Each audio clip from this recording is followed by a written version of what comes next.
அஸ்ஸலாமுஅலைக்கும். Saturday vlog பார்க்கலாமா? இன்றைக்கி பிள்ளைங்களுக்கெலாம் ஸ்கூலில் வந்து பேப்பர் கவுன்சிலிங் போகணும். இன்றைக்கி மதியானம் லஞ்சுக்கு பார்த்திங்கன்னா அண்ணன் வீட்டில் ஹந்திரி சாப்பாடு வந்திருக்கு.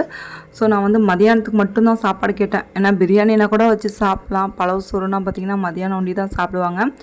இதுக்கு பார்த்திங்கன்னா சிக்கன் அப்புறம் எலும்பு வாங்கி வச்சுருக்கோம். ஸோ வந்து தான் வந்து குக் பண்ணணும். என் பையன் பொண்ணு 2 பேரும் பார்த்திங்கன்னா இந்த ஸ்கூலில் தான் படிக்கிறாங்க.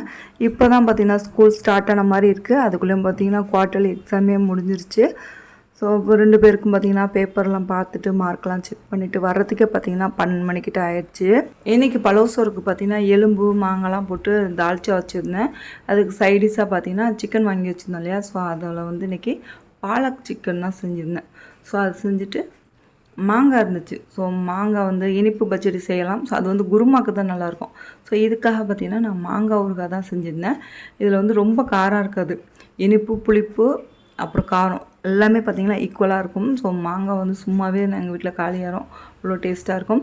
ஸோ வந்து இதெல்லாம் வச்சுட்டு வந்து மதியானம் லஞ்சு வந்து சூப்பராக சாப்பிட்டாச்சு. மதியானம் 3:30லேன்னு பார்த்திங்கன்னா சரியான மழை. டக்குன்னு பார்த்திங்கன்னா ரொம்ப இருட்டாயிடுச்சு. சரி லைட் போடலான்னு வெளியில் வந்து பார்த்தா மணி 5 மணி தான் ஆகுது. ஆனால் வானத்தில் பார்த்திங்கன்னா பயங்கரமான மின்னல். சரின்ட்டு வந்து கதவை சாத்திட்டு உள்ளே வந்துட்டேன். ஆனால் வந்து இடி இடிக்கவே இல்லை, ஃபுல்லாக மின்னிகிட்டே இருந்துச்சு.